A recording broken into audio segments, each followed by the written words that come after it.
Mhm. So for me, I have been naturally doing, naturally anyway, but then I became aware of it. So then it became structurally, in other words, let's say there's something that has been happening for years, and then an incident happens that illuminates it, and you see this. So when I started to do the 16-hour fast or overnight fast, it wasn't exactly a fast, it was more of a process where the active principle of the day was the daytime, but then as it came to evening. And so they then adopted something called the 6 to 10, where completing eating around 6-ish and then starting around 10-ish afterwards, but not being so fixed where it became second nature to you now and naturalized. But I did find the process now, originally, when we started, the weight started to adjust itself in a very different way. The body was actually adjusting itself. You can see it.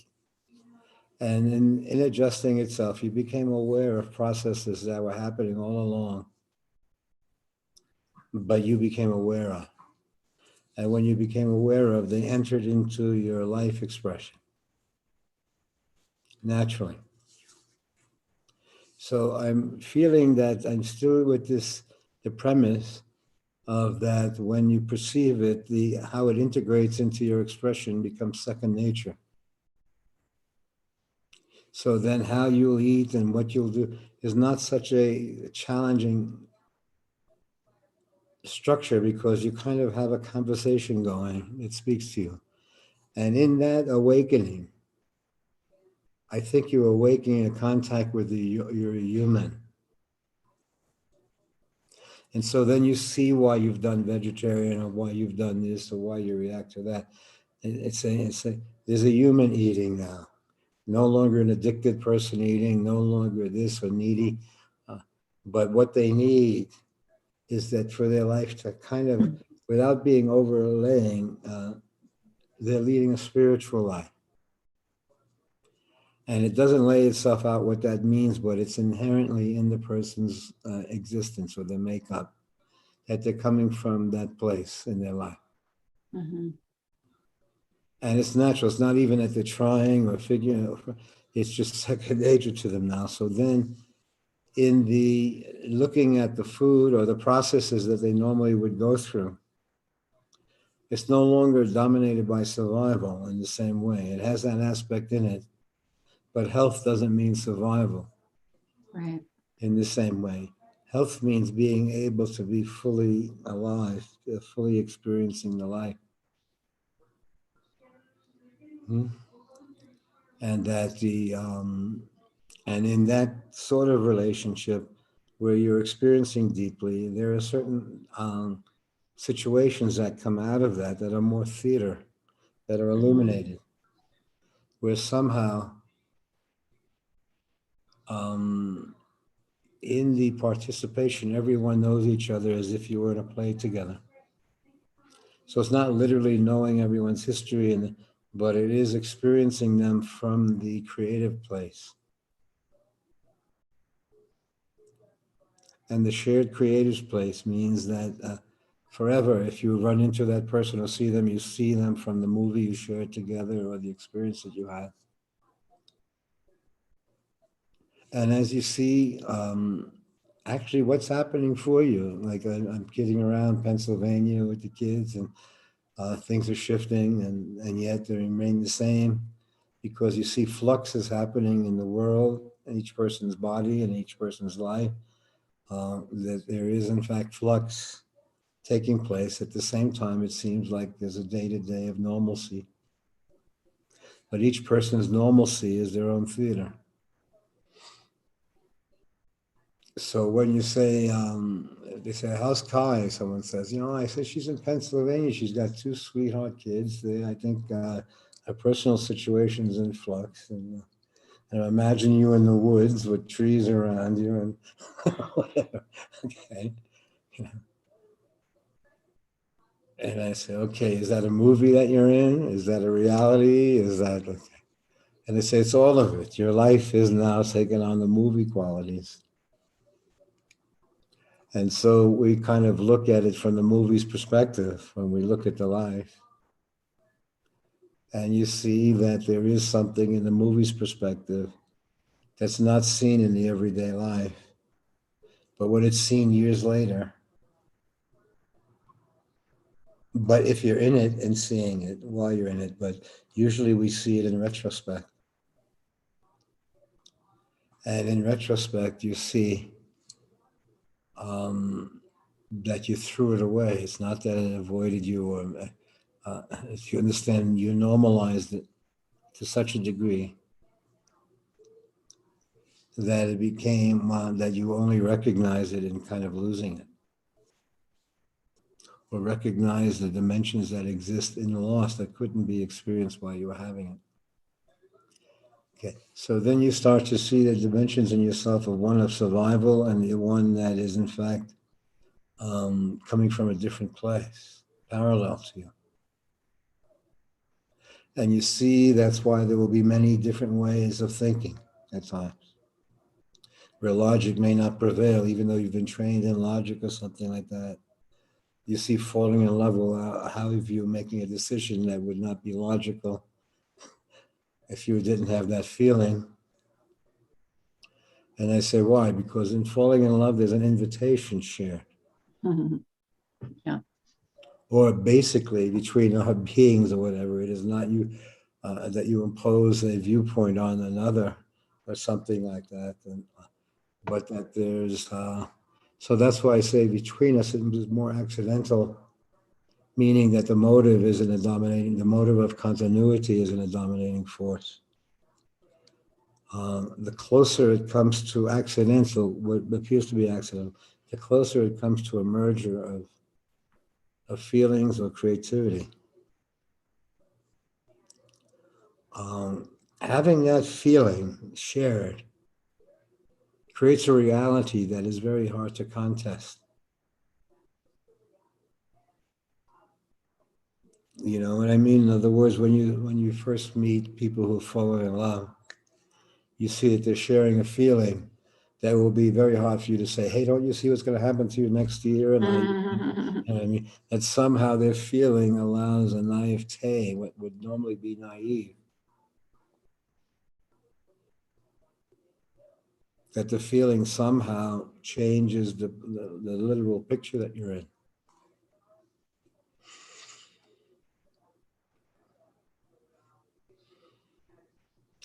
How are you, Derek?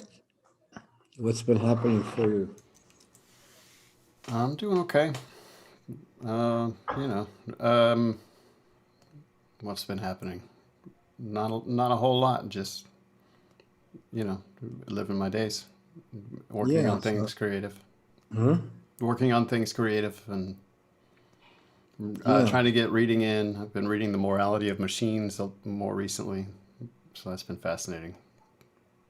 Yeah. And I think we've just ordered that book online about that woman who was writing about the Messiah and the journey that they went through. And Which one but is it that? actually was there was a character who in I think 1600s. It's called Sabbatai. Oh, Sabbatai means angel. Sabbatai Sevi, Sevi, and he was a Messiah in that century. And he came in from Jerusalem through Turkey into, so he must have had 8 million followers because everything was up in the air, though, in that period. There was famine, there was war, there was messiahhood. And so you see, messiahhood was coming out of the situation. People were in despair. And there was also plague going on around that time. So then this Messiah came, and they say they're kidding around, but there's a great book on it called Sabbatai Sevi. I'll find it. I'll show it to you. I can I find it. actually did get that one Oh, you years did? ago. Yeah, I maybe got about 100 pages into it. Yeah, it's hard. It was hard.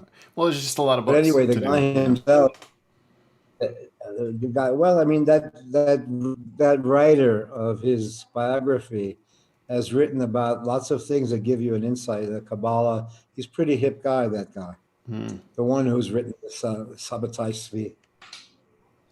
we moved all our books, so I can't find it so easily. I have to look.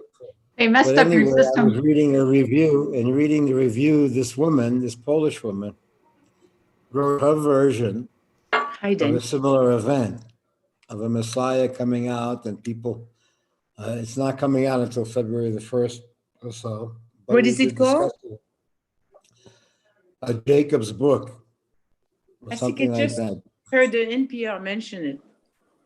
Yeah, so it was extremely clever because I don't know if you've ever read, well, the kind of catch-22 sort of style of thing. Oh, mm-hmm. So then the style of writing that she has is more, have you read much of, you haven't read V, have you? I did read. Are you talking to me? You did read V. Well, I And then listened to the after V, audiobook. or you listen to the audio book. So Mm. V was one of the weirdest, great books. Very hard to read. They couldn't figure out who V was. But they did find out that there was a priest who gave up on humanity, and he went down into the subway system and sewer system of New York, and he created a church Oh, yeah. for the rats, and he converted the rats to Christianity. And there were some nuns. There was also some nuns, and the head of the nuns was Veronica, the rat Veronica. Now, Veronica was the one who wiped Jesus' face when he fell down on the fourth step, and the picture of Jesus came on the shawl. And so that's a famous picture of Jesus. Sometimes you'll see it with the eyes moving and things like that. But that came because Veronica, who's the mother of photography, wiped Jesus' face. So he named the nun Veronica. But there was also a radical group of rats that rebelled. And so there's a whole story. They were trying to find out who V was. But the mystery of the life was so. Have you read that book before? It's I'm trying to remember his name. What do you say? Pinchon? Yeah. Pynchon. Yeah. Mm. So there's a few movies, but that was a period when he was very hip. And so then this rendition of the Messiah from this woman sounded also to have the same cleverness or up in the airness or whatever. So I think it's called the Book of Jacob, is it? Or Books of Jacob. the Books of Jacob, yeah. So I mentioned that to someone else today, and they had heard it also. But then we put it on, and you can listen to some of it. So it was just that, but it was what it was like to be with the Messiah, and what it was like to hang out in the house and in the situations and in the circumstance where you didn't know yet what was going to happen 300 years from now, where they were going to recognize you as the Messiah and this and that. But what was happening for you was actually happening. Yeah. And so you see, that also is kind of what happened to us in some circumstance, that we didn't project 50 years from now what it would look like or what would happen or how it would unfold, or 100 years from, and when the absence of there's any of the history is just purely mystery. And then you can attribute, we'll say, to a Buddha, there's no life, there's just the experience that they had. There's no growing up day to day in this situation. There was that once you have that experience, you re-enter the story supposedly from that experience. So then the doing premise or the continuity premise isn't the strongest challenge for you, or living longer or this or that, but somehow that it come out of a non-duality for you. That time is not so much that you have to fight medically to extend the time, Right. but that somehow there is an intelligent, proper time within the body and within the person's expression, and you're caring for that. You're not killing for that, fighting for that, jumping for that. Your awareness of it. Then from the awareness comes the action. And so I feel that it's akin to a pregnancy where there's an awareness of something. So when they're offering you something to eat, you're also thinking of the unborn baby as you're thinking about eating it. So it comes natural to you. So then you figure out what toxins are in it or what can happen, without it being too structured, but you kind of have an intuitive sense of caring for something. It's true when in fact you're carrying a child, or it's even true if you're in fact thinking that you have to care for and change your life in order to care for a child.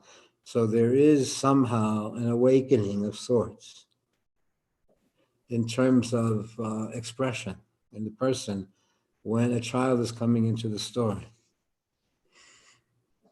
Hmm? And not much of it is laid out. One may look for instructions and this and that before the fact, but that generally, that sort of sentiment is also a kind of sentiment that happens when you become aware of something in the life. Then the awareness itself has created a light or a dimension. And as the light is created in your life, it ceases to be owned by the ego in the same way. Now, the ego is part of the expression of caring for a life. And that's not exactly spelled out. It doesn't literally mean education. It doesn't literally mean what food to eat or how to act. It means that somehow there's an underlying awareness that runs through the story. And then, and I'm not talking about mellow or cool or whatever. We still are people subject to what is happening around us. But what is actually happening around us resembles more of a creative act than a literal act.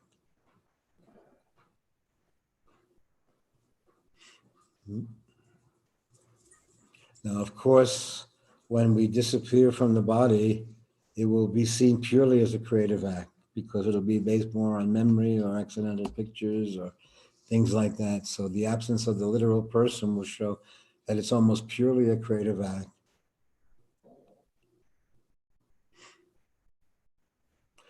But hidden in plain sight is a creativity that's taking place in a logical setting.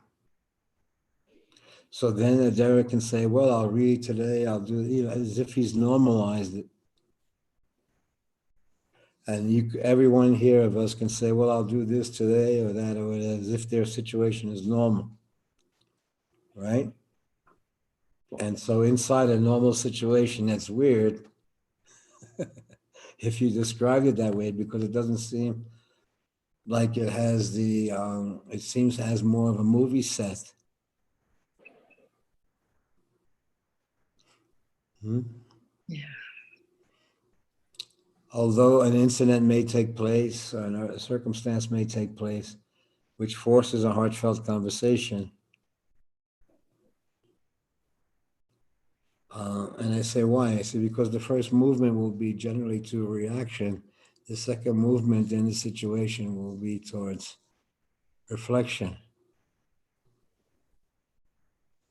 So the first movement and reaction is where something is coming from. It's sort of filtering out the psychodrama that exists in the literal story, and it purifies an experience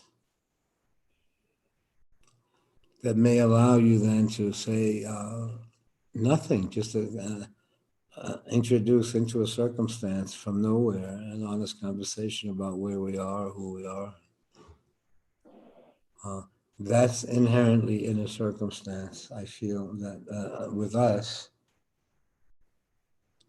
that incidents that happen, even though you may have to deal with them literally in the social fabric, at home, it sends you into a reflection that changes the order of things. So you get inherently in the life as you're living it, something jumbles you where you get another picture of the life that you've lived. Yeah. You understand? And it's not literal, but it opens up a perspective where you are not exactly you. You are you to the extent that there's a continued life. But there is a dialogue going on in your life with the mystery and the history simultaneously. And as that happens and you become aware of it, there is a quality that enters into your life that is very much like a creative life. There is a non-selling out, if you will say, that there is a credibility of the circumstance as long as there's a shared feeling. When the feeling is lost, then you start to see the story predominates, not the feeling any longer.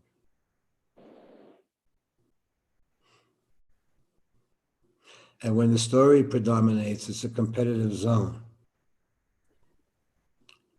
of psyches. And that's what I guess they fought against in capitalism in the society, or the profit margin being the sole reason that runs the story, and everyone being organized around the naturalness of the profit, of having to earn. And they say, no, there's so many in villages and in towns, people find there are different people who do different things. They have different schedules, different times, but they're all sharing a common experience. When you've abstracted that from the neighborhood or from the interaction, then you've created something different. And the person will run into that. In other words, there will be a moment in the experience that you see it's false. And that will be a soulful challenge. In other words, that's why I mentioned at times when I was in the service as a kid, and then I was really enthused by movies and joining in, and you, they would allow you, you were involved in the most horrific things around you, as if it was normal and planning and this and that. But when you discover that these guys were, when you met the top guys, and you're up there with them in the admiral's or in the captain's deck, and listening to them, and they were just really schmucky people, and yet they had 200 planes and they were going to bomb places, and you see, and yet that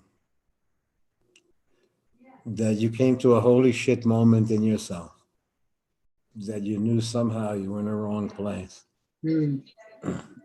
And you didn't know why it was the wrong place. You still would have died for or done this. You still were that dopey.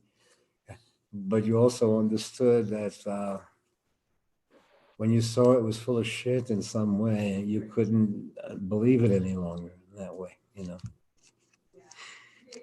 So then you would find that anytime you found the inner workings of the situation, there would be a creative reckoning. Just as if you read your lover's diary and you say, holy shit, there's a holy shit moment there that you didn't know that that is relationship or something, but something interrupts the feeling, the naturalness of the feeling that connects. That happens in our life, it happens in our relationships at times. The feeling allows it to carry on. But then some revelation or something happens, or somebody, but basically the loss of the feeling interrupts now you're in a situation where before you were in a relationship that was sharing, now you're in a situation that has relationship elements to it. The difference between this one and that one was this one was voluntary from a feeling. This one you're doing because you don't have a home, you don't have this, you don't have the strength to do this. So you see, so this one is in fact going through time and space, shifts taking place. And if you filmed it in some weird way and saw it later on, you would see that it was in flux.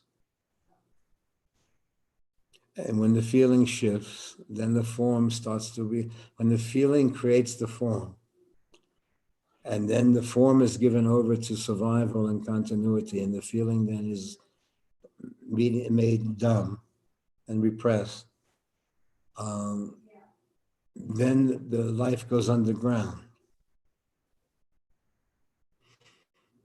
Everyone's sort of hidden from each other, looking for in some way. As what I'm experiencing, it's not rules or laws or what those things, but it does seem to be that there are even scientific principles that resemble it, that things, when they break up, recreate.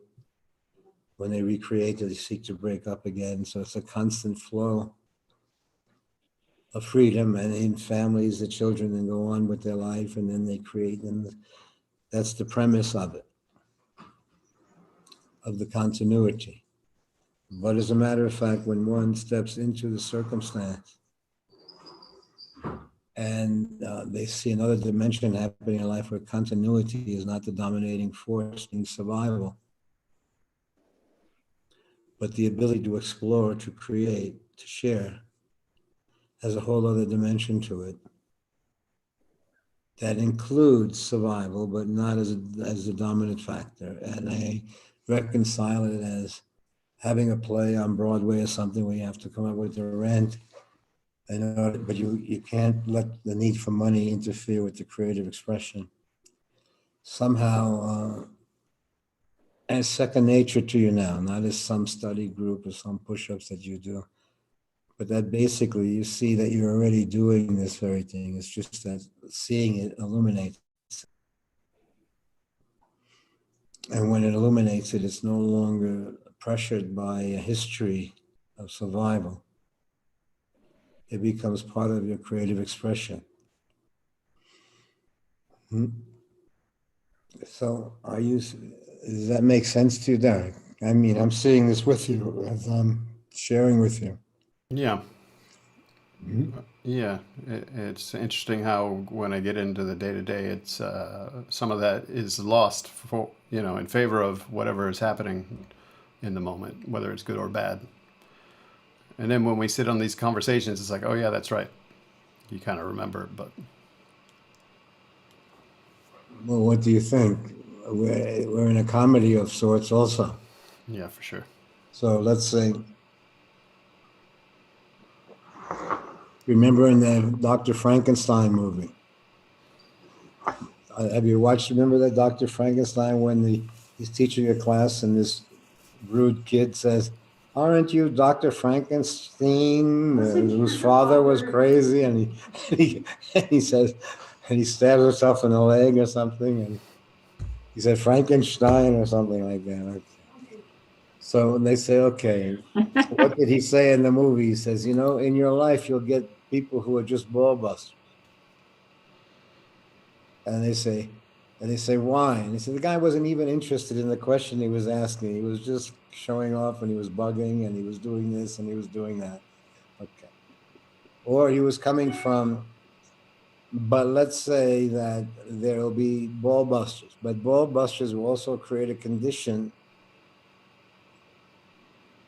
of seeing that doesn't exist in a personal volunteer. You're sent to a place of seeing. An event sends you to a place. And that's a bit different. That's why I say when you read the diary and you read something, and it sends you to a place. Or remember something, when an incident happens and it's similar to something that's happened to you, where you thought that happening to you was in the past, you become aware that you've been carrying it all through your life. Just like you have cells in your body, you're carrying the memories compartmentalized in the body itself. And they're awakened. They're not memories they're like cells and structures or whatever. That when there is a similarity, there is also a similar experience where you experience it again. But you experience it as it comes into your life from a different place, which slips in through the side door. And before you become aware that somehow there is a management scheme in your being that is managing your entire life inside itself. And it's normal in terms of a continuity, but any incident can activate any aspect of it. But when you are re-entering the story from somewhat of a creative space, interested in what this life is, not so much in success or succeeding or owning it or this, but interested in the very thing itself, which would look naive to some extent, but it comes from a very educated place in life.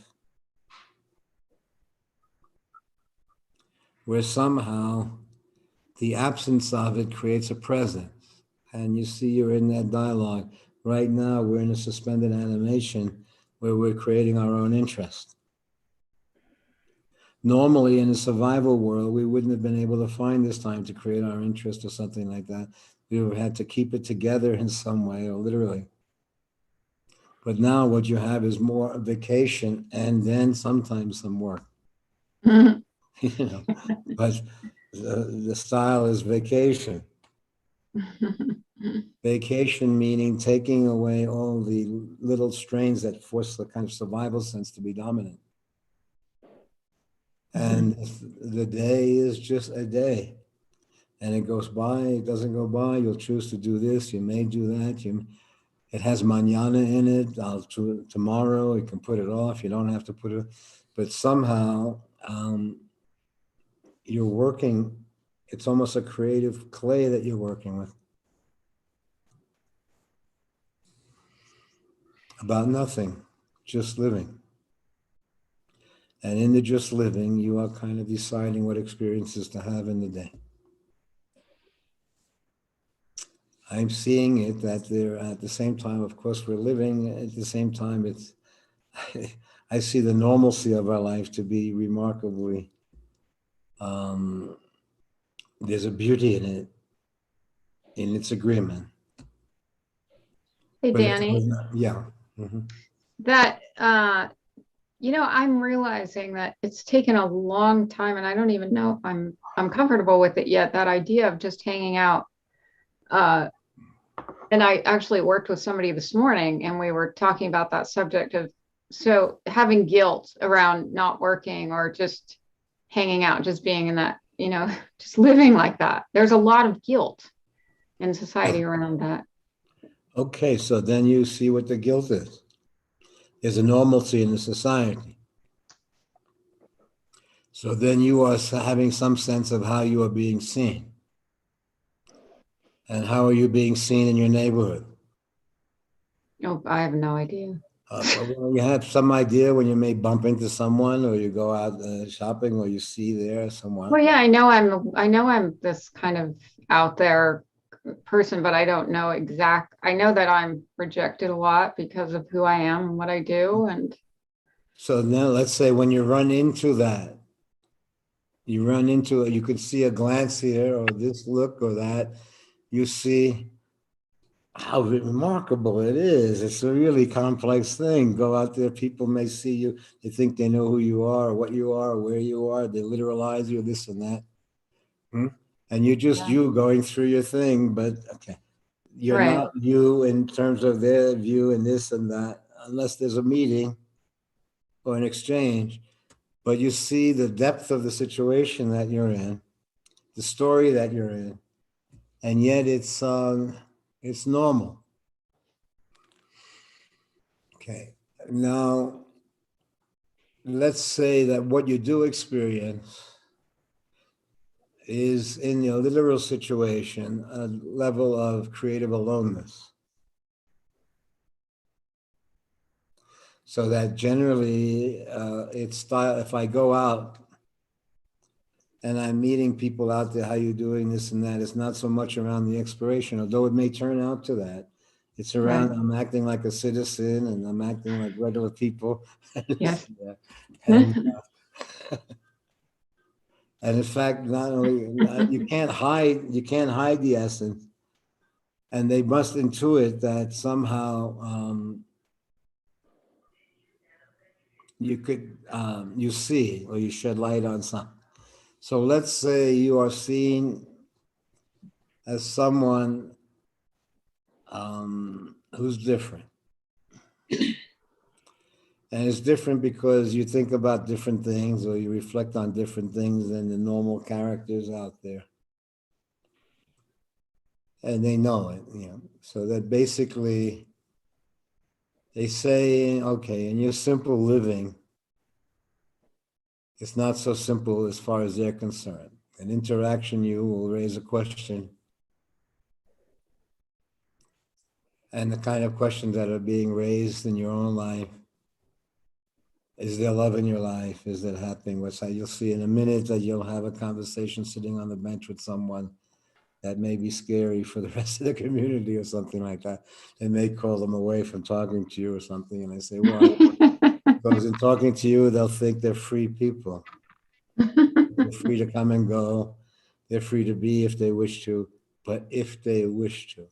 So somehow, if they talk to you, they find a life that they're doing if they wish to do it. Then okay. So somehow they've changed the have to from the history by looking. It doesn't mean that you make a determination or you do it. The reason that one chooses then to hang around may come from a very different place than being in prison. Then the reason that one may hang around is creatively reason that one's hanging around. Where you're not hanging around, but there is a happening taking place or a creative happening taking place. Mm-hmm. So let's say that the dumb moment makes you aware of something else that's happening for you. And to some degree, you're perceived from that place and you're watched if you go too far. Okay. Now, do you know all that? Yes. Okay. So they allow you a kind of Shakti truth. But they won't allow you to move. Mm. Just, okay, everybody, I'll catch you later. Come on, kids, let's go. We're going to jump in the car now and take a trip. Okay, so let's say, simple as that. Although they have allowed you, they have trusted you, and they have trusted you and the kids to take a trip, to do a thing. It may have been scary. What are they going to do? No, they're going to keep on going in California. They're not going to. Okay, so let's say, Oh, that isn't broad. okay. No, the story. I have no idea of the literal story. I have an idea if I would be in it to see how you're managing it, essentially, creatively, not literally, but how you're somehow keeping it together in a circumstance. And so then I'm imagining myself in the circumstance to some degree for a few minutes to look around. And would I hang out? No, I don't think so. No, you got me no already. Let me look around first. How's the food? Okay.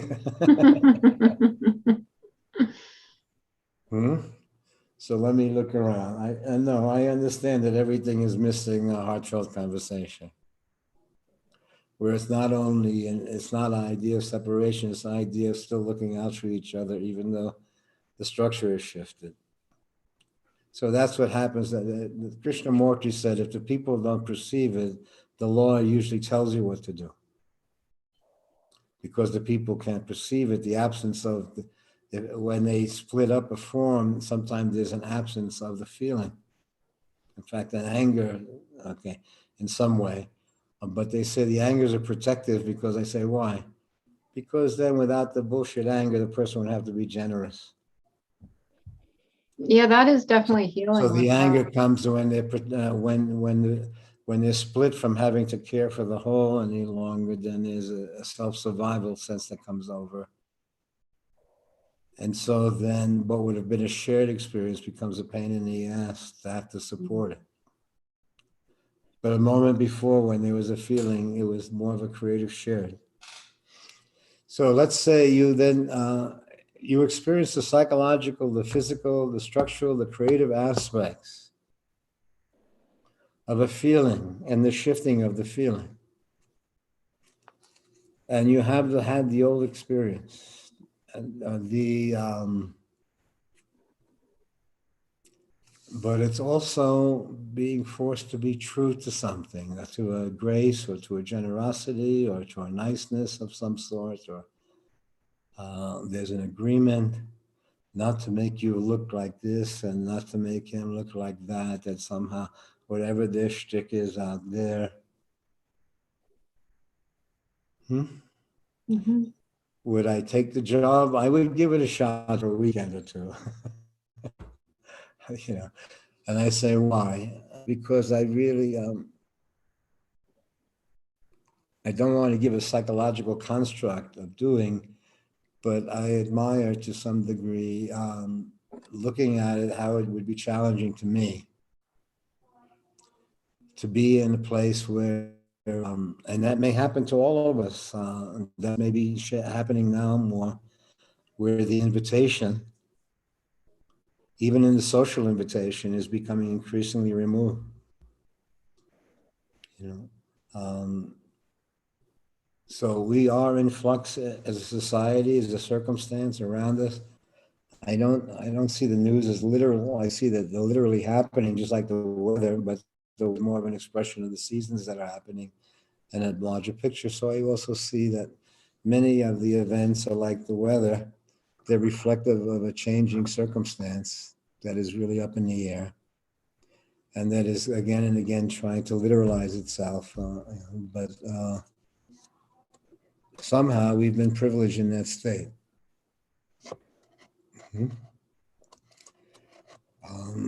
That we may have tested positive or negative. You had it and survived more as an experienced version, and then on top of getting the shots or whatever. So your body is having this whole weird experience. All the things we would have resisted, getting the shots or even not, and then getting the, but then ironically getting the virus on top of the shots or whatever. So it didn't matter what, all you had to do was sit down and everything happened to you. But that somehow, you can feel it hanging around and the body's still waving at you from time to time with a headache or a neck ache or something like that. But then basically you're managing. You okay? Yes. It's very nice to be with you right now. Yeah, it's been pretty interesting here today also. You're going to leave early today. So I'm still seeing the theater of our situation. I also feel that if it comes to some urgency in you,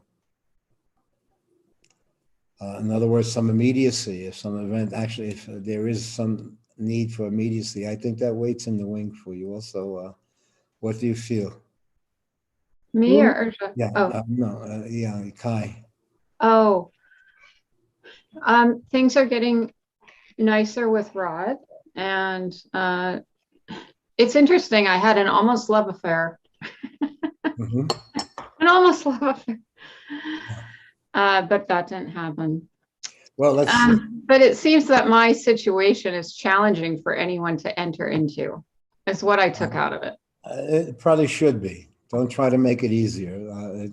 Because it's probably, like you just said, there would be judgment without knowing you. And the judgment is literal because people would act it out. So that basically you see that there is you're doing something. And so you stuck it out for something to take place, for grace to enter into the story.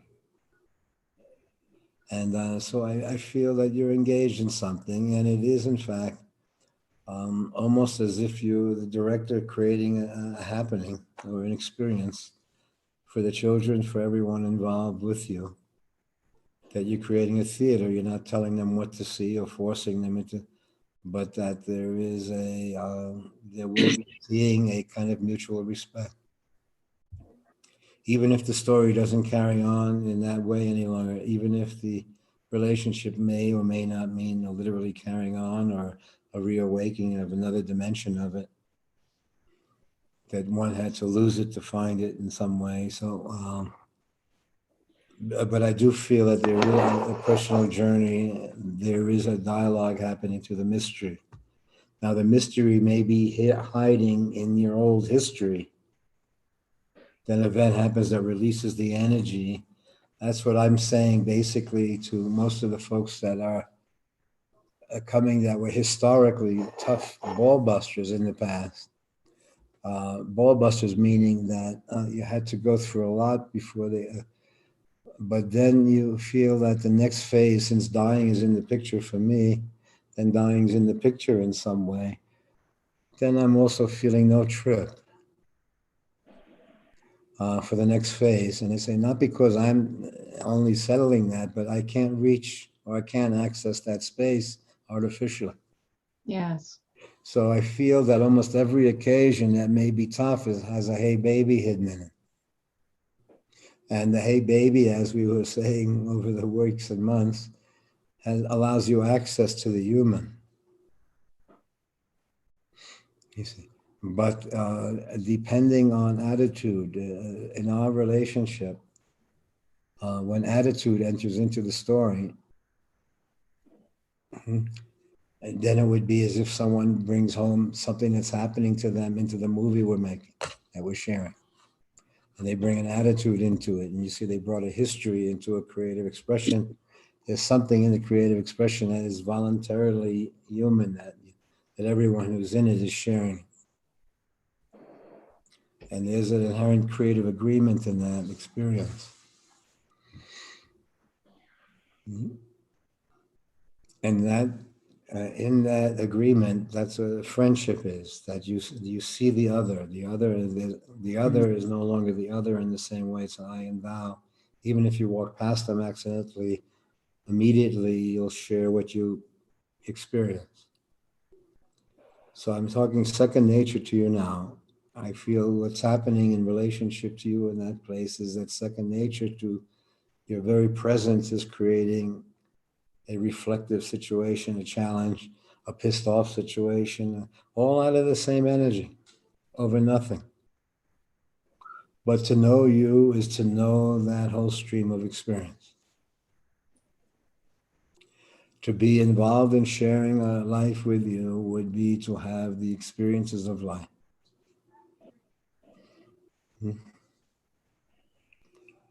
In a shared way.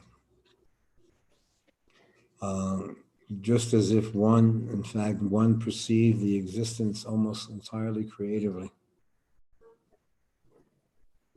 And that fear was a medium of measurement, was no longer, in other words, the fear would be almost like heat turned up, where you had to look a bit deeper at something. So I feel, if in fact you feel that taking place, which there is, and I say, well, what is that? When there is a hey baby moment, there's a cooperative in the circumstance. And then you look for creatively between everyone what's best, no longer just a singular, my own survival, but somehow what's best. And what's best is that somehow you're saving the memory. Mm-hmm. Because the memory was reflective of a feeling that is the connection between you all. That gets lost in the literal world, but is remembered in time. So I feel that's what we're working with in the moment. And it has more of a diary-esque life.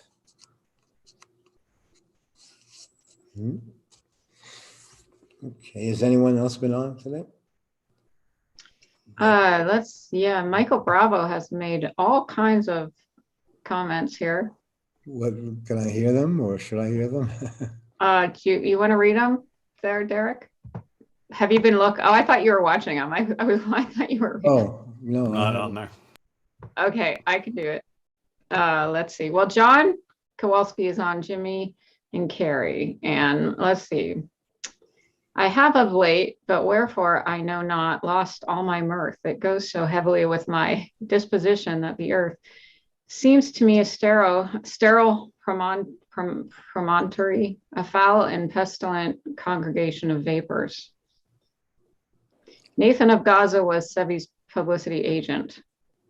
Sevi was reputed to fly around in the sky on an island in the Nile and locate and speak to dead Jewish saints located in unmarked graves under the ground. Sevi do you want me to keep going? There are a lot. But that's what I quoted before, isn't it? That's the book that I was... I think he was commenting on that. This was earlier. The book of Jacob, Mm-hmm. Sevi was just a psychotic Balsham who was used by forces around him. I consulted my Sabbatian foot, and it told me to get at least 7 more booster shots to regain my sense of humor. He always makes these kind of comments. I just don't read them to you. Oh, does he? Yes. Okay. What a piece of Well, work. Oh, you want me to keep going? yeah. What a piece of work is a man. How noble in reason, how infinite in faculty, and form and moving, how express and admirable, and action, how like an angel, and apprehension, how like a god. The paragon of animals. Turn the holy pictures so they face the wall. Heretic means able to choose. Así es la vida. Life is But, okay. but as one sees, choosing is no longer coming from the same place of continuity. So then you're coming from a different place. Who played this cruel joke on bloke after bloke, packing like a rat across the desert flat, asked Montana Slim, brother of all men in this here lion's den? Was it God that got mad like some Indian cat? It was only a giver, crooked like the river. Pray tell us here, buddy, don't make it muddy. What's the point of this whole joint? What does it mean, this eternal scene? Now that goes back to Kerouac, a kind of Dharma bums that was there before the somewhat hippie movement or whatever, a Dharma bums that became a hippie movement that went to India and this and that, but still it kept that Kerouacian element to it as it translated, but that one was in it but not of it. And that somehow one had to learn acting to approximate being literally of it, but that somehow one was in a world that was still to be explored. So there was a confusion when you had to be formed into a literal identity with a history, when somehow you were considered a fool because your relationship was to more of a mystery than a historical context. So it was more to intuition or to finding out or to imagination. And inherently in those, it makes mistakes in the literal form. Those mistakes are creative in their own nature. But there's a punishment in the literal world when one sort of leaves the tracks of survival being the main purpose. When one sees an accident happens and it shows you a chink in a parallel world, there is then an attraction to an unfolding in your life that allows you to see something that's hidden in plain sight. But in that, it brings a kind of integrity into your life that's not the integrity of being a soldier or a literal person. It's the integrity of talking to the energy, of having a conversation with the mystery in the everyday. So when that is actually happening to you, then it starts to actually happen to you. A glance, a face in the crowd opens up a doorway of shared possibilities. It no longer has the motive of survival dominating it and therefore laying a structural trip on it. The next phase of it is no trip. It's not around survival. And the energy is released to explore. So I feel that when one perceives that one has died to the literal death already, that dying doesn't mean death. Dying means a perceptive sense of living and dying. And in the perceptive sense of living and dying, automatically, by common sense, one is no longer a slave to the status quo. One has a relationship to a creative dynamic that's running through their life. And in that, I feel that the ego sense of self, as survival, starts to become more of an Uber driver of existence. It's caring for something. And so I feel that that is in fact happening anyway, but it is the perception of it that changes the plane. The perception of it changes it from karma or repetition to dharma, which is more mystery school. And I think the dharma bums meant those who had no literal history, but floated and saw things that happen from a flotation that you couldn't see from the literalness.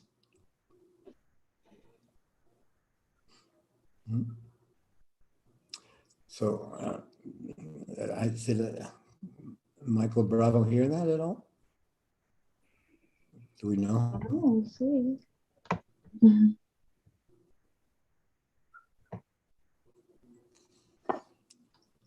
I'll let you know if he comments. Yeah, let me know also how that book reads too, if you speak to him. That book that he just, that's what he was doing. Sorry, you cut out for a minute. What did you say? Wasn't that a quotation from that book, the book of Jacob? That Michael had there? Michael Oh, Gardner? I didn't read the book. Did you, Oh, Derek? no. But he was quoting the phrases, I think, that were just in Uh-huh. the description. And it sounded pretty nice. But as ironically, that book represented Sabbatai means angel. Oh, And that's the Sabbatean foot. yeah, so that means angel. And so when they then, but what happens that when the Turks took over there and they then had him convert to Islam, their form of Islam. So he then embodied Judaism, Christianity, and Islam in one. And that was the teachings then that came out of that. And I think it's still there. It's now that town from Turkey has moved to Greece. That town usually goes back and forth between them. But my father and maybe my mother, since I think they were traveling all over Europe or something before they were born or as kids or their parents were looking. So I think they settled there. That was a town that was supposed to be separate from everything else. But then in those days, the ruling class forced a conversion of Islam, but he was an advisor. So then he embodied a religion that had all three elements in it. That's still there, you know. So it's an interesting story. Does it have a name? Yeah, there is still it's in Salonika that it started, Salonika, Turkey, but then it became Thessalonica, Greece. But in that town was supposedly a civilized town of people who were spiritual. And so, does the religion have a name? Yeah, domain or I'll have to find out again what they got. I think they still have a church there in Greece or Turkey there. But I think they then there must have just been people hanging out. You understand? Generally, that must have been such a terrible time. Those times with famine and wars and people being killed or whatever. So they must have had it must be simply boyfriend and girlfriend. And they made it, you know, but that basically, because I think that's what happened in Brooklyn and that they were just falling in love. Kids were falling in love with each other just to have a life, you know. And their parents would force them to run away or hide or change this or do that. They were marrying the wrong person or whatever. So I think that my mother, I found out in retrospect, married supposedly the wrong person. He was a Catholic boy or something. And they ran away and had a life or something. And then he died and then they came back into the family. And so then I only found out in retrospect some of the story. But then in seeing it, you see a aha moment of what really happened and what was going on. And somehow it includes you in the creative process of your life. And you see the mystery hidden in your life. Inside the history was a mystery. How could this happen? What seems Is normal there a to bit us. of fear? Is there a bit of fear within that? Well, let's say that you're having the fear. Is the fear of what? I say I get fear. Now, fear is Being so removed maybe from what looks normal. I think that you perceive what's normal in the story that you're in, but you're not dominated by it. But let's say, you mean you look too abstract for it?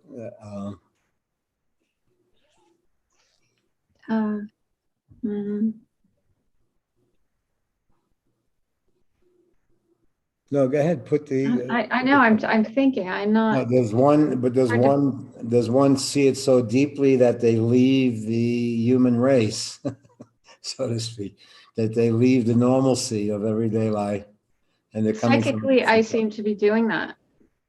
Okay, but then people who do that, let's say doctors who do surgery and things like that or do cancer can look at you and see things that are kind of hidden from you or that you're avoiding. They find a way to put it to you, to allow a premise of hope and structure or whatever. But let's say they see something that's not easy for you to see, but it's you they're talking about, and they see something happening to you that is not easy to communicate because it will bring up that whole structure of reaction or resistance or fear or whatever, so that they find a way then to communicate to you a happening taking place. Right. But you also understand that as you perceive that happening, and they know it, that it will interrupt your life. And it would be everything that you would resist having to interrupt your life to include this whole phenomena taking over your life. And so let's say, holy shit, it's an amazing thing that's happening to a person, and yet it's normal. So let's say there's a dream part to existence, there's a feeling part to existence, there's a literal part to existence, they overlap. Somehow when the feeling is shared deeply, the literal part can be experienced in almost a happy way or a kidding around way. Let's try this thing. Let's have this experience together. It's not so much that it works or it doesn't work, it's that we've shared it. Okay. So depending on the experience of the feeling that originated the circumstance. Okay. Then the feeling that originated the circumstance allows you to experience it, not only the literalness of it, but the creative aspect of it. Does that free you from the story in a way? I think it has you caring about what's really happening. Yeah. No longer being dominated by the false. Yeah. So somehow you saw that your relationship, that something, a loving feeling was really happening. Then it worked out, but there was a loving feeling. If that loving feeling started to turn to hatred or ball busting or, this or that, your presence. So then you start to see everything became clunky. Every normal thing also became clunky. Okay. So then you get a glimpse into historically, looking back at a story, not so much doing, but you start to see as a feeling shifts, the form is shifting. And there are events waiting for it. Yeah. But what did happen was the feeling shift. Then the literal form started to shift. Then there were other love affairs or feelings or this or that, that would come into the story that look accidental, but not so accidental. You started to see that somehow the love needed to be genuine, a genuine feeling. If it was blocked for a moment, then it lost it. It may recur. The genuineness may come and missing. And trying to replace you and not being able to, I may find you again in another way. But this stage of the game, we can also say, hold it, don't incorporate me into your story without there being an honest conversation if I wish to do that in some way. So the next phase, I think, of our situation is coming from a truer place. And like, it's as if the first phase of our life was practice. And that we met each other for a reason, that there was creatively, we had to have two cool kids. Then we had whatever else we had to do, we'll figure that out. But so it seems to me that there is a conversation, whether it literalizes as a conversation, but increasingly the people are not forced to be in the circumstance. They're doing it because it's the right thing to do for the moment, or the right feeling. So I feel that All of us are having epic conversations. When I'm kidding around with Urgent and myself, we're having a conversation with dying being obviously in the story, and yet issues coming up, but issues coming up in relationship to a dying process. But that's kind of also asking for the intimacy that's coming, to be aware, or to not be aware like a horror movie, but to be aware like a grace, that there's something deeper happening than the issues that they think they have. And that the issues are becoming like a blockage towards a deeper experience. There's a hey baby conversation waiting. Hey baby, I'm dying. I'm your mommy, I'm dying. Can we put the issues aside and have a moment? And then we'll do the issues next week or something like that. But can we have a cuddle or a schmutz? And I say, why? I say, because this right in front of you.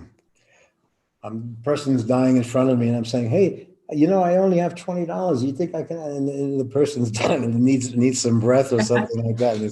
And I'm still in my head about what I need. Okay.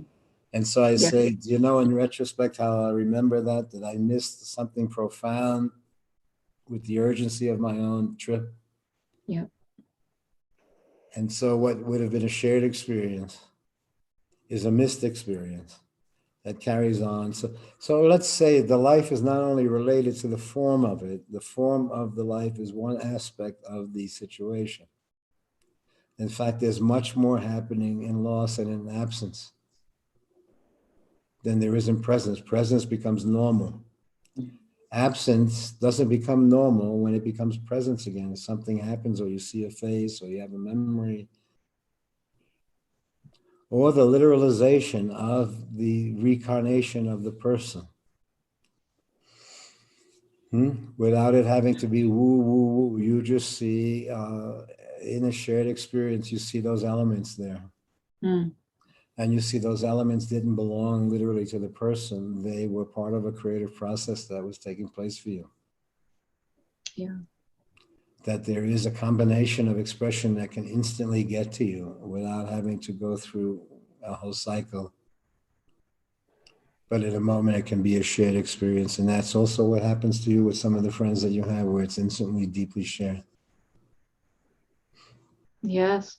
And some resist that. It's inherently resisted. And then you see the level of resistance, whether it will betray you,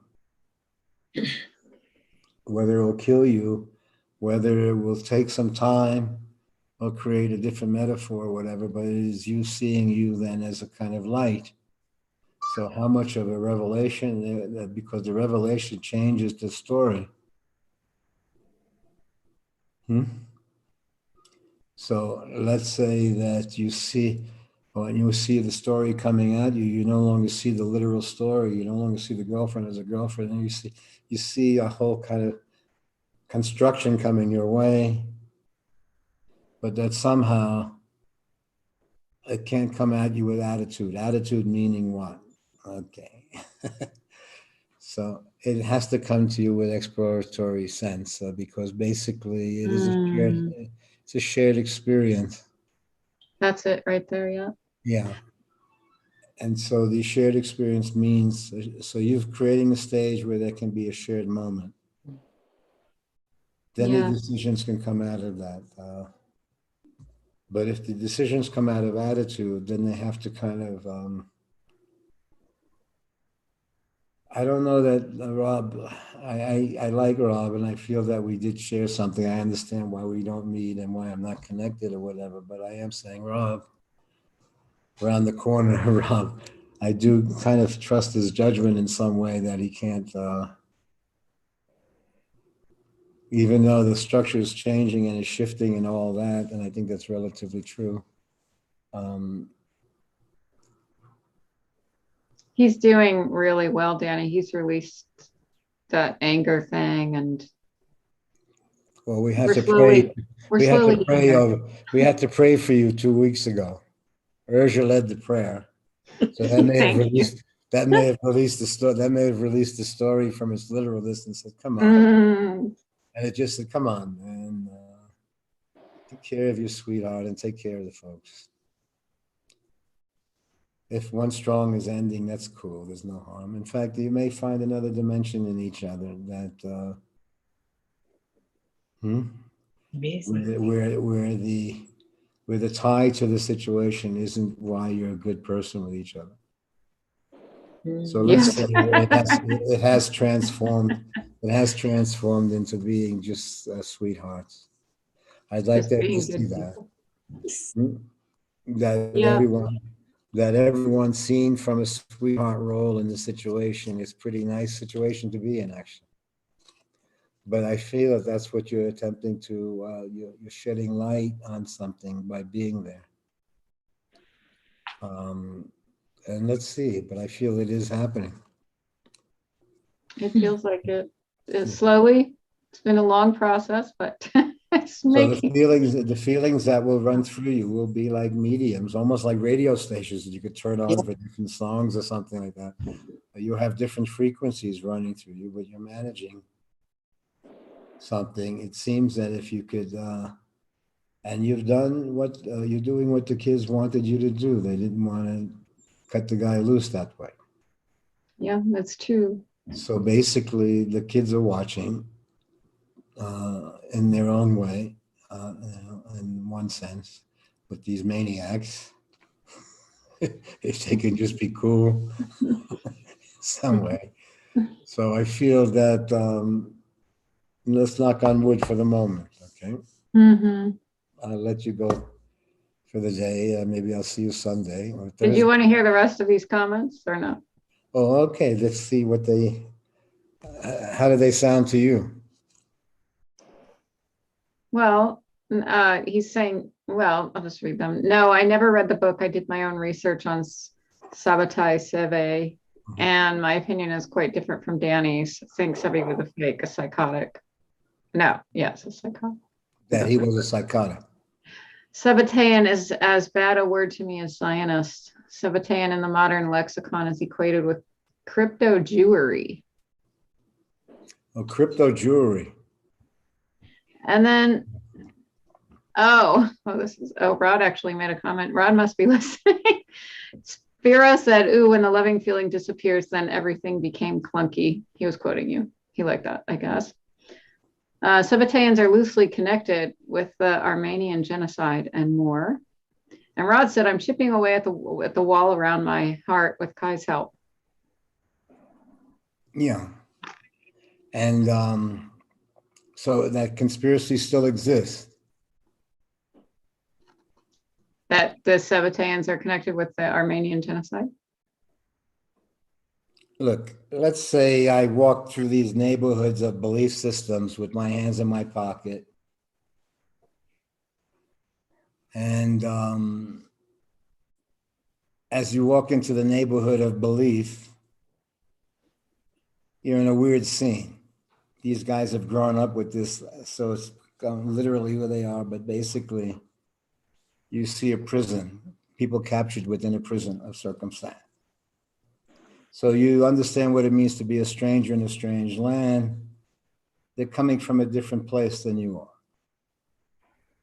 So now when I walked through a Hasidic Jewish neighborhood one time with a Puerto Rican kid, they had something called the Jewish Defense League in Brooklyn. I didn't know that then. I found out later. He then went on to make the West Bank or something, I read.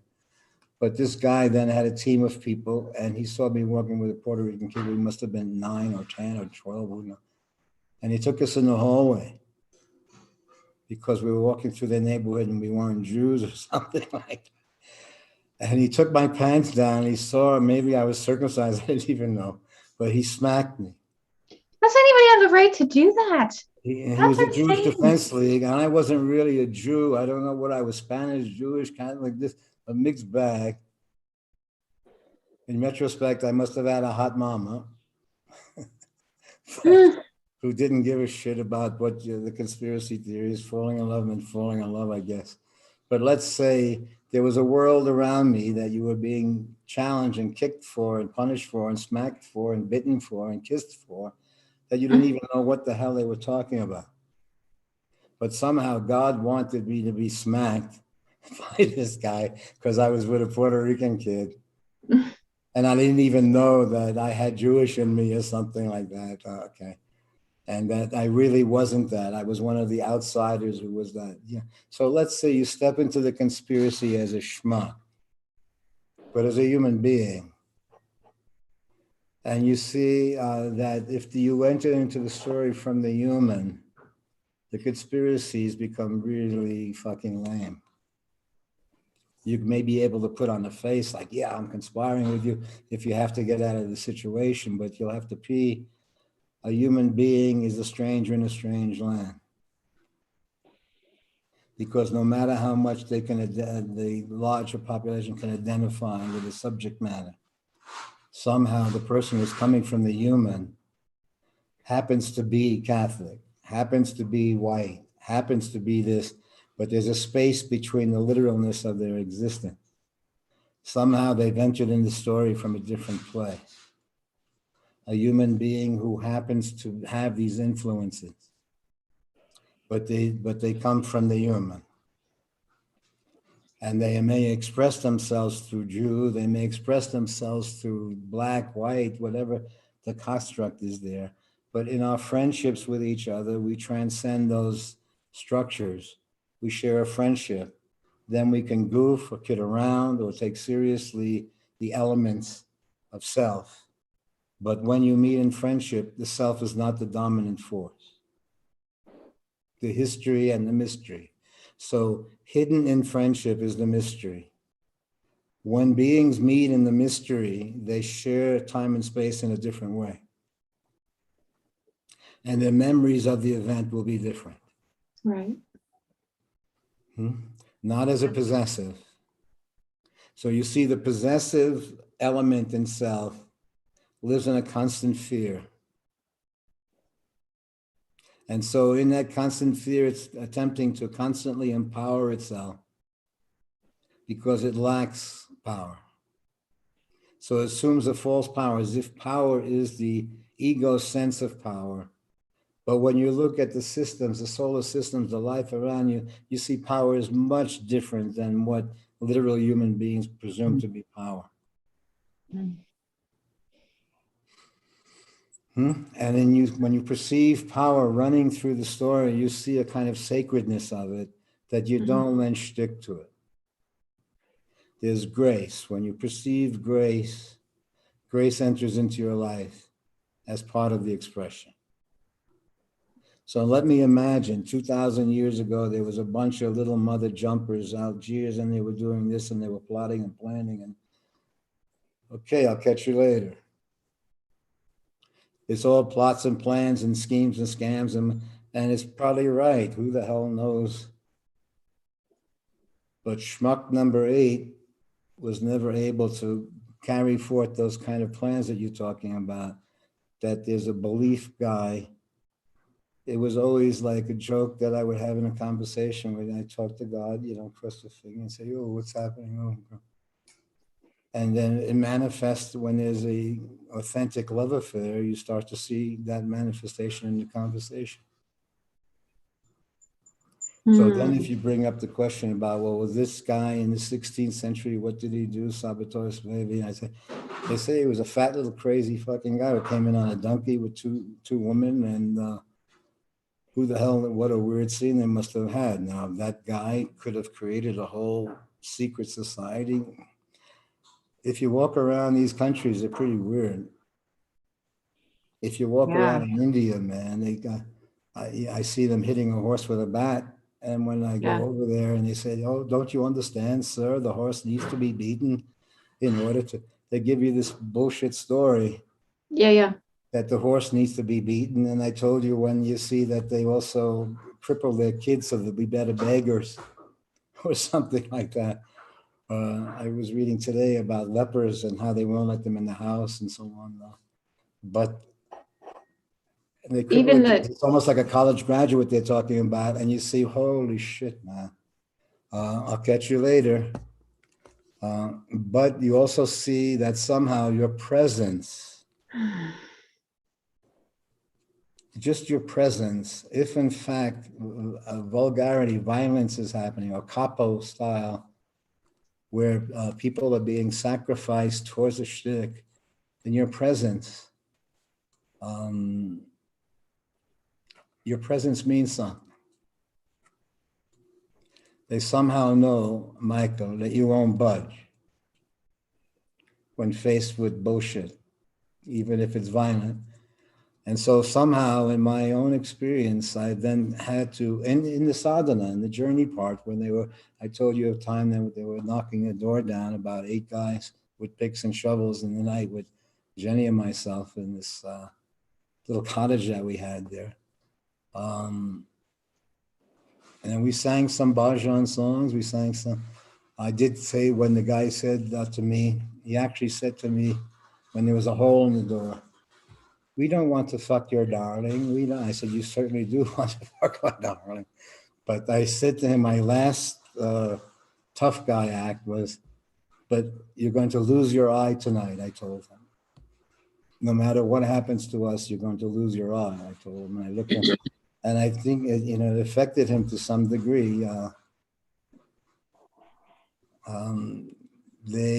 They were knocking the door down, and then all of a sudden, a sadhu's face appeared. And they ran away because they saw the sadhu come. Hanuman, he was a Hanuman sadhu, and we went home from there. But there was a death experience that we had there. But the culture somehow had shifted where it could kill hippies and tourists now and rape the women just like they were doing to the lower caste there anyway. But they were kind of free to just, and we were really trapped in the situation, a holy shit situation. And again, it almost created another dimension of the relationship that we shared that experience. And that not only that, but there was a point after saying that to that guy where we sat down and sang some bhajans and waited for it to happen. Waited for them to knock the door down and come in. And then that's when the sadhu's face appeared. So let's say it seems so naive and weird and accidental, and obviously we should have seen the village we went through when we went to that little cottage. It was supposed to be a village of thieves and tough people and stuff. But let's say a naive sense of each other allowed us an experience. And somehow we were able at that point to take the relationship into a whole other dimension that would have been very naive or without planning, but just left the circumstance. So let's say when you meet the conspirators, what do you meet? Is generally you start to meet a very schmucky situation that the deeper its humanity, the more it's claimed. So then you again become a stranger in a strange land, as I mentioned before, or a Dharma bum, where you're in it, but you're not of the larger picture, where survival isn't the dominant force in your life. It's an aspect of it. And you see that you have been given a life that has not been so structured around survival being its dominant force, but being true to something. And that's not laid out in rules and regulations. It is more a second nature to you now and nuanced. There's experiences waiting in the store. When you have the feeling that allows you to share something very deeply, when the feeling is lost, then there is a kind of horror show of experiences that the self may not want, but the being wants to have the whole experience. When love is lost, when love is there, the possibilities that exist. And then when it's lost, what is the conversation in absence? So when one sees the life not only dominated by the self-survival, but that one's life is a creative act in its own right, and it's a shared experience that way, then it has the shared experience of a dialogue creatively in a movie. You see, movie time is closer to the creative life than the literal life. And you see that dying is different than death. That dying is an inherent property of the living. It's a fierce of a structure of seeing, but having seen and re-entered the story, the life then takes on a different phase. It's not only the survival of you, it is the caring for something. So without the perception, it comes across as survival. with the perception, it comes more as caring for something. Mm.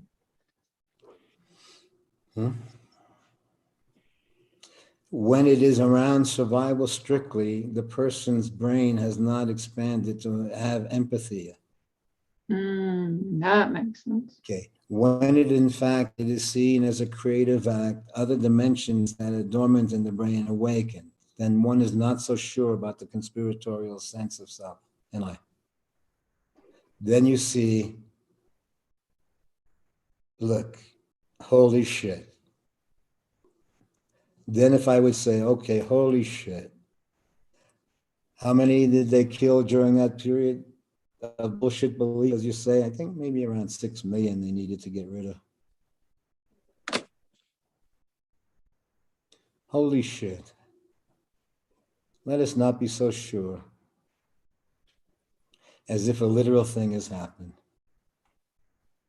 Let's look at it from the other side of the mirror, or let's look at it from the perspective of the cloud looking into the literal story. And you see the literal story happening, but as you were there, you see history and mystery. If you happen to be there when Washington was crossing the Delaware, you would have seen the arguments, you would have seen the need to go pee, you would have seen the wives saying, don't go, you would have had a different picture.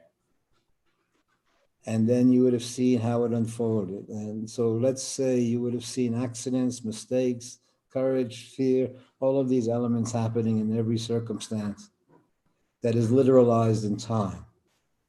Let me go back to that period of time when all of those existed, those characters, and I say to you, it's a weird scene if you were walking around them. Mhm. What the hell they were doing to try to explain what the hell was happening to them when they were killing each other, starving each other, messing with each other, screwing each other, doing all this shit, enslaving each other. Holy shit, man. So I'm walking through this whole story and I'm in it, but I'm not of it. I have some bit of this in me and I have some bit of that in me and I have some bit, but I have more schmuck than anything else. I can goof with it all, but I'm in it, but not of it. My relationship is to some kind of schmucky mystery. In retrospect, I find out something of what it is. In growing up with it, it saves my life at times just like that. And it threatens my life at times when I'm discovered to be not fit in. But then there is a moment that takes aside the historical karmic life, and there's an incident that happens that allows you to reflect on the existence from a different place. And when it reflects on that existence from a different place, it's no longer possessive around continuity. It is around the depth of the life.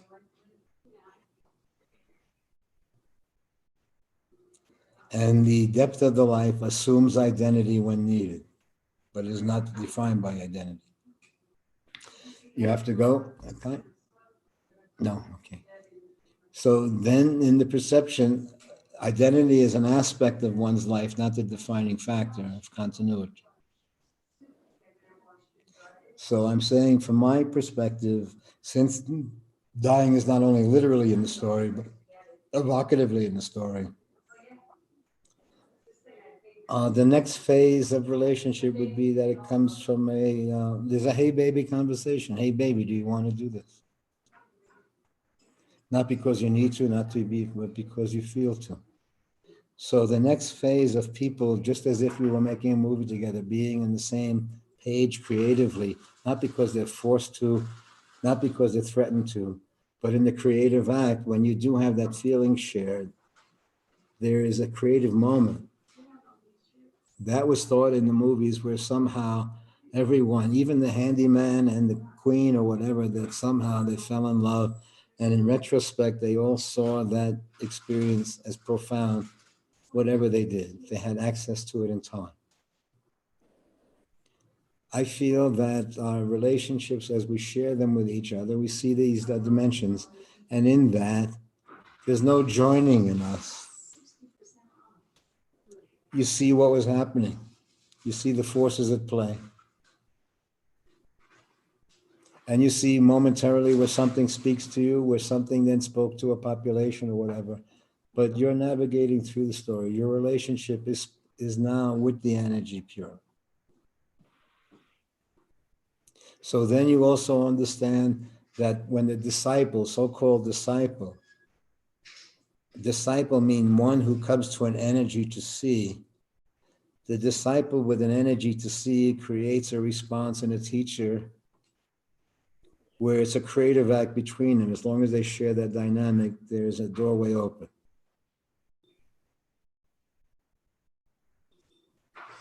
As this shifts towards survival or some other thing, the access to it becomes more structured but less creative. It becomes more oriented around doing.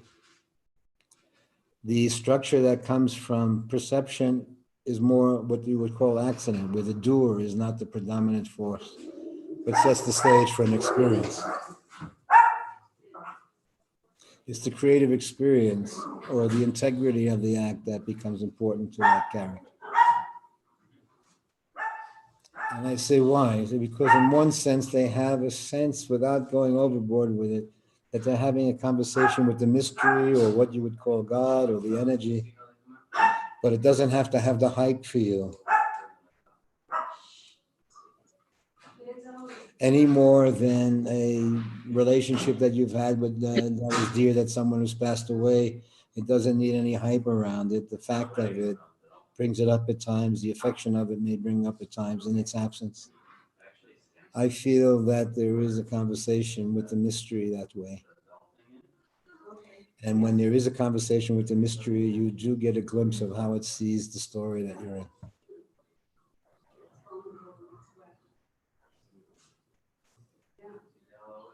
So at that point in time, the conspiratorial elements that run through the story are around the continuity of themselves. In watching history, you see more mystery. You saw while they were in it, it was around survival somehow. But then as you see in retrospect, you see it was always in flux. That the everyday is in flux. That looks like a normal, literal happening, in fact, is in fact the flux that is taking place. And that time, even though we give literal time and space to time, when you experience flashbacks and throwbacks and this and that, you see that time is relative. It's as relative as a movie, I think, was a creation of that showed you a parallel life that was happening in parallel time, that you can go back 50 years, 100 years, 200 years.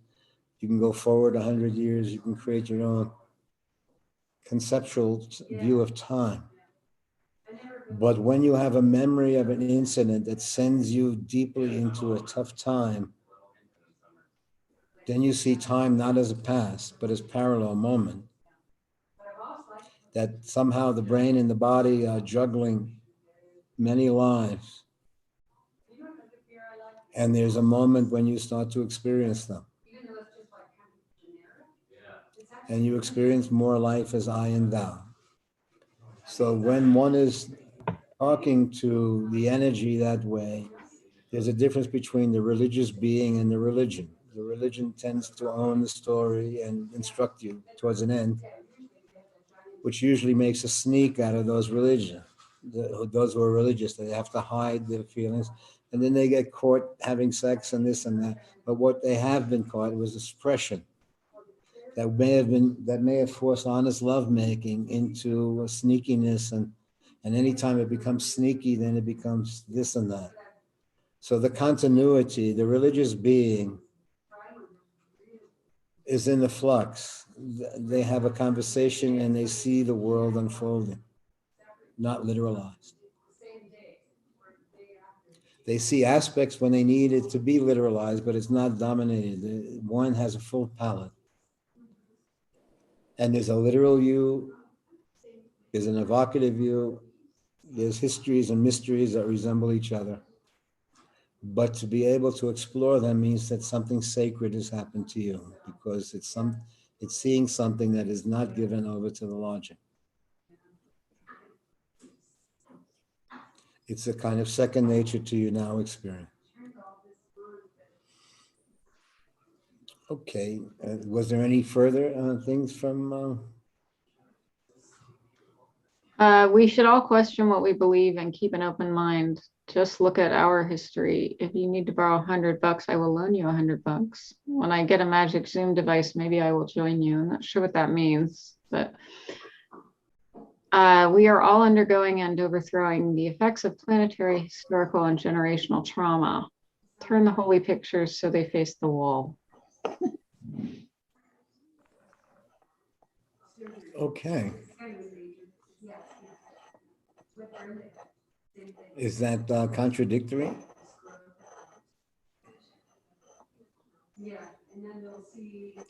What do you think?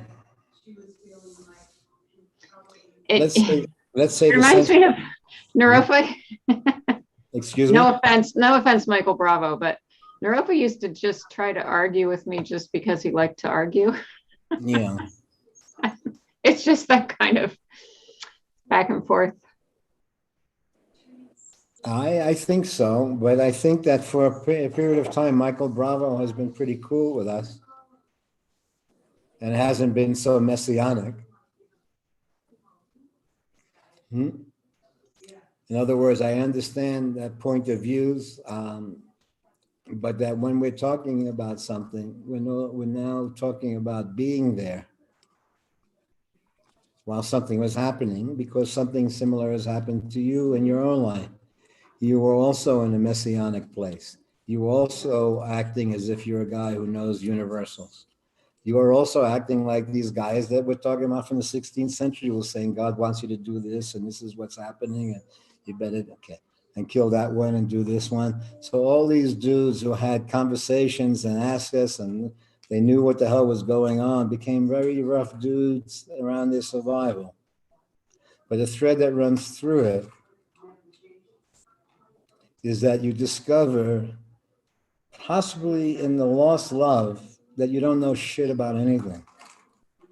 It's not that you don't know, it's that knowledge don't mean shit when you come to that place, when you discover that the knowledge gave you an impression, that you literalized the happening. When you certainly looked at the universe and looked around you, you can see none of this bullshit is happening out there. And that the human race ain't all that, man. Look out, just take a look out your window and you see the human race with all their scheme. Of course they have to scheme and shtick and do all that.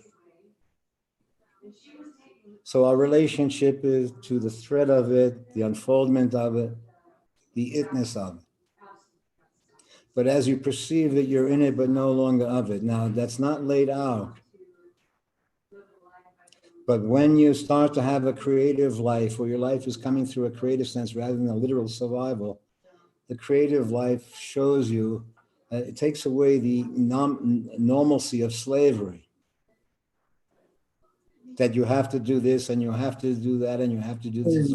Somehow you found a way creatively to navigate through the form, but what you've been actually doing is keeping a creative freedom.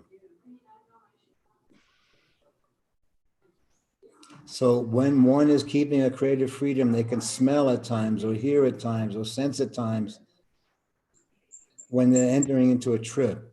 And the trip is that belief is required. And that, what does that mean? That means that if I joined the service as a kid, my belief was like a movie. I saw so many movies, I was really enthused to be in it. But then I ran into these creepy dudes that were willing to kill whoever they get. And then you ran into something that made you an imposter, where you had to lie and you had to hide before you were enthusiastic, but then you had to hide because you know you're a stranger in a strange land. You don't have the feeling for it anymore. And it needed that naive feeling to carry on. So once the feeling shifts, the thing is shifting. There's going to be an incident that happens or a circumstance that takes place.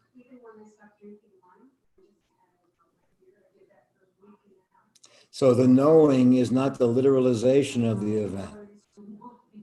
You see that there may have been experiences through time And then there comes the 1% or whatever that then owns the story and profits off the story. So while Jesus was happening, it didn't help him out. But then after it happened, they made a religion out of it and dictated everything that Jesus, I never knew that Jesus said that or did this. So that basically you see that he had to pass away before they can utilize it. Yeah. So the utilization of it has a purpose or a motive. And that is the organization, it seems, of the social fabric into a continuity or a belief system, or that you are somebody, literally. But then when you have a kind of death experience, to some extent, it has you transcend the tribe of your life. And you see that nothingness is deeper than somethingness. That you come from the mystery, that when you visit your life before you were born by some accident, you see a circumstance that was hidden in plain sight that you've made a story around, but you visit the story and you see people living their life, doing their thing, going through, and you see that you've come out of these conversations and discussions and accidents. And there's a different integrity in that than is the integrity of the literal story. So when in the service you run into your own humanity, you have a relationship to that humanity that you discover. In the circumstance, when you run into the story, that story then enters your life. Somehow it enters into your life. It becomes part of your expression. So at this point, you see that somehow in seeing the conspiracies that run through the story, they don't need to literalize. You can see them running through the story, and seeing them, there's a freedom. And you see why is it, and seeing them, you're no longer addicted to them as needing it. So the premise of the addiction and the continuity is that it's needed. Then you see from a perspective of freedom that you need to be free. And that freedom was not so much that you have to do that much to be free, you have to see. The seeing freed you. Because then it became second nature to you now. So the life then became creative. Once it becomes creative, it's more finding your voice than having your voice thrust upon you. You're free to find your expression. You see then that the life may have been 5 or 10 movies. In retrospect, you see it was you running through the story, but there have been many stories of you. Was there anything further then from Michael? Is that okay? That was pretty nice, Michael. You have to. He said truth and to what I said about the arguing thing. And he said, I do like annoying him, my bad. I know. And I don't know what salam means. SALLAAM. Salam. Yeah. What does that mean? Salam. Mm-hmm. See ya. Hello, goodbye, take care. Oh, okay. I still like you. That's the way I am. I kind of do ball buster by nature. I have a love and affection for you, Danny, but I've always had to do ball buster for you. And I say, yeah, but now you got to be a bit cool. Ball buster has to be hipper than whipping out Spanish juice from the 16th century, bro. And I say, why? Look at this old mother jumper. He's on the way out. So I'll hang around if there's relevance in the story. But if you can still do Michael Bravo, who threw that coin at me 100 years ago, and then I had to throw it back at you, because you know that I still come from a background that won't take insulting shit. And I knew I ran into a story that you had with girlfriends and this and that, and I'm sorry for, but somehow my life has become illuminative. And if you're interested in seeing, then I'll try to be there for you. If I'm the wrong schmuck for you, bye-bye, take it easy, man. But if I am the right schmuck for you, then stop screwing around. Let's get down. But if it ain't, You know, I'm kind of exploring dying, so I'll catch you next time around. Does that make any sense? Yes. So I am, when I'm saying stop the shit, I'm saying stop the shit because I feel that this phase has no longer bullshit. It's not around your survival or how cool you think it is or this or that. It is around coming into the story from a different place, where it's no longer around making a buck or survival or shtick or this or that, but that you're bringing the dimension into the story of no trip. I feel in No Trip, it's almost very much like we appear in the same film together, that there is a creative dialogue that happens automatically in one's field. So in what you're doing, in the area you're doing, I understand that that the conspiracy factor is an important aspect of it, but as it literalizes the conspiracy, it dumbs down its perception because it gives creds to a very weird human race when there is still a question whether there's any credibility about this species. It's still too young a species. So I think the universe is still figuring out, do we want to go with these characters or what? And it's going to say, let's ask Michael. God asked Michael, yo, bro, is this species worth hanging around with, or should we give up on this shit and start doing what species would God go hang out with next? Maybe moss. Moth. Or athlete's foot or something. So let's not take our own species survival so like it's such a big thing to God or to universe or to this species or that. It seems to me it's big within us because of seeing the life possibilities and awakening it. But those things are hidden for a reason. They're not hidden like they're stashed somewhere. They're hidden inherently in one's being. They have to be found without motive. So it's usually found accidentally and usually creates a crisis in the status quo because it forces you to examine your life, not from ownership, but from a kind of grace. So that's what was hidden in our circumstance.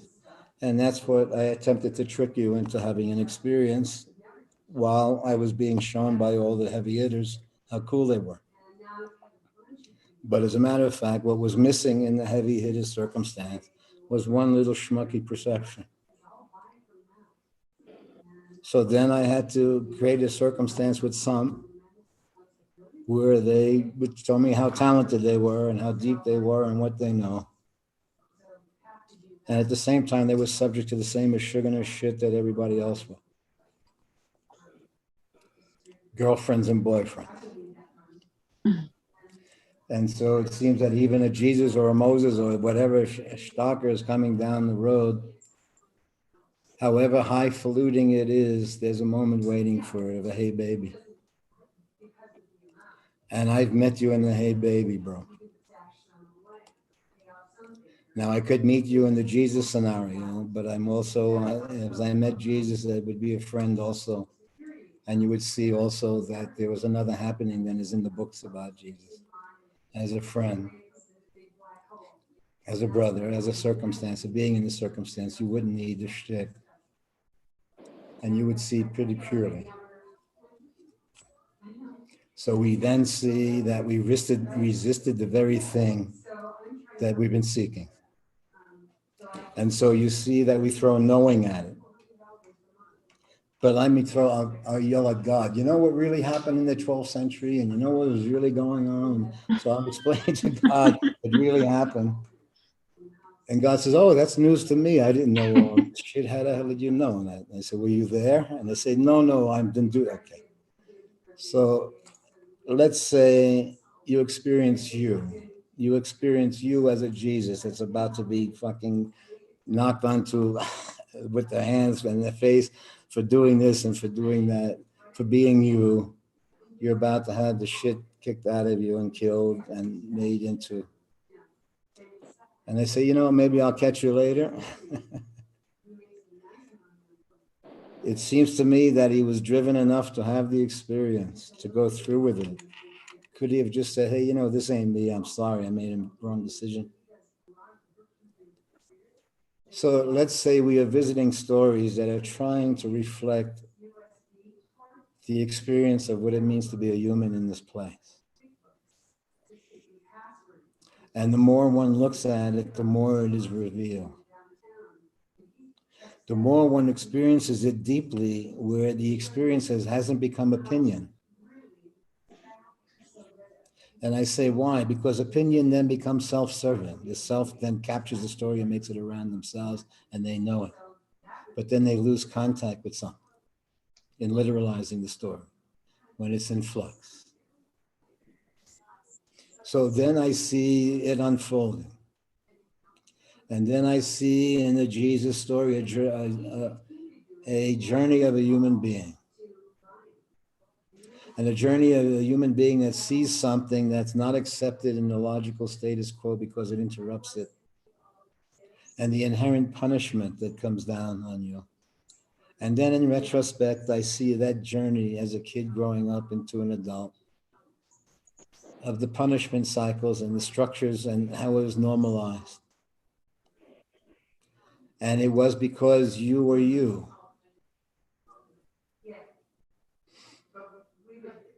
That you then had to learn to be this thing. And then you would have knowledge of this and that. And I say, well, what is the knowledge? Is that every time you enter into the literal story, it becomes illusion to delusion. When we use the axiom of illusion being to cry at the movie and delusion being to throw your shoe at the villain, when you acted on the story and you literalized it. So me watching a Jesus walk past would just feel an empathy for a friend. Well, come on, lighten up, give him a glass of water. What are you schmucks doing? But not a belief system that can come out of it, a structure that can come out of it. You see the inhumanity of the structure. Mm. And if you see it from the human perspective. When you see it from the human perspective, your relationship is with the human. Then you may be a Jew, then you may be a Catholic, then you may be white, then you may be a male, but you are human first. That's a perception. Generally, you're white first, you're black first, you're male first, you're all these first in the literal story. But from when the death experience and re-enters the story, you come from the human who assumes an identity. The identity is not who you are. The energy, there's certain expressions, there's a feeling that goes through you creatively.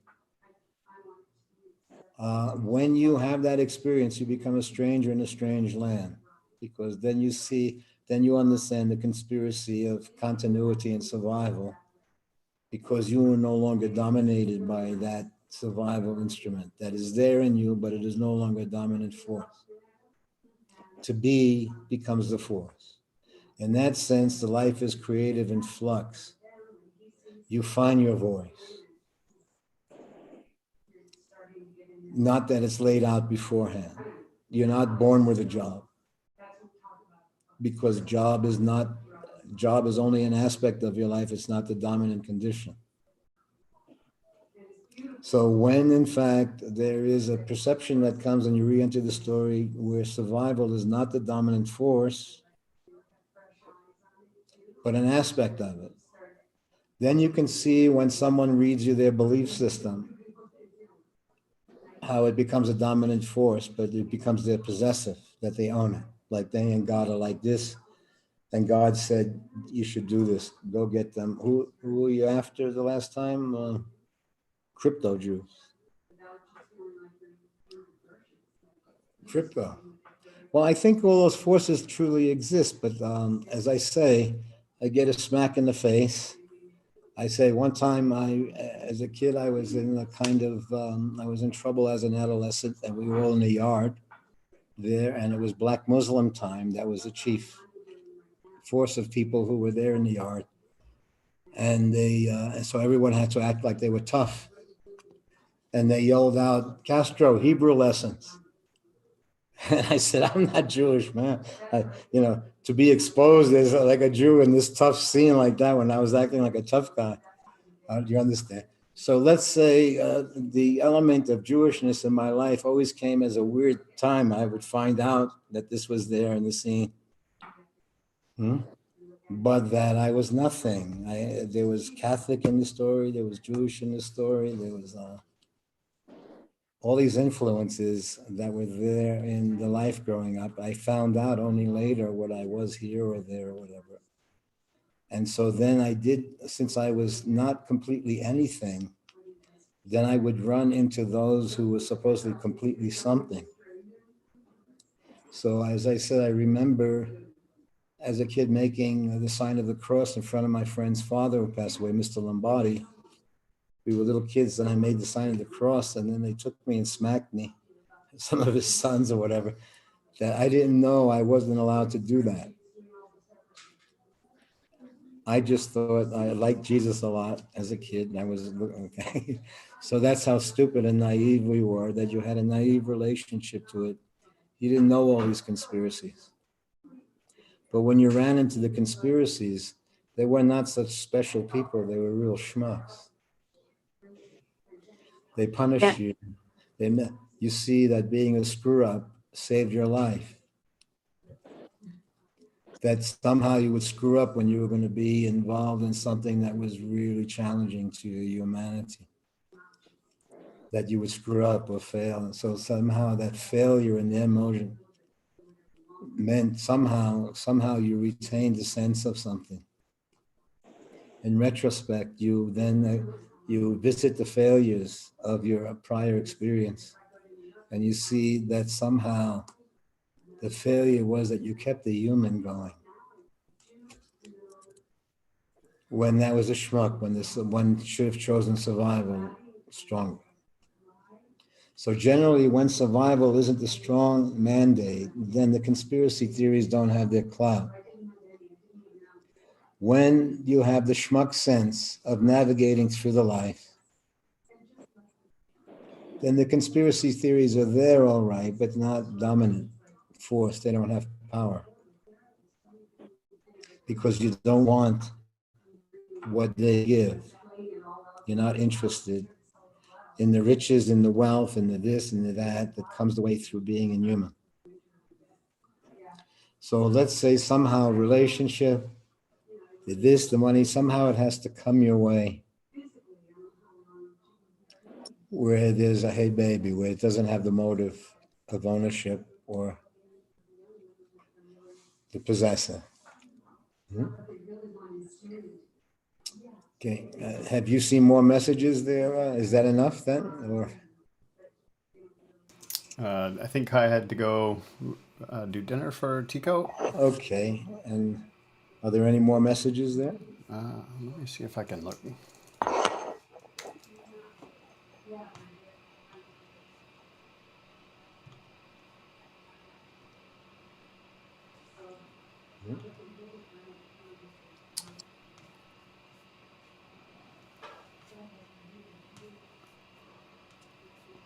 Okay.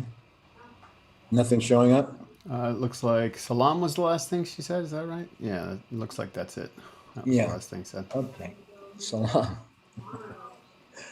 Okay. You're okay, Derek? Doing okay.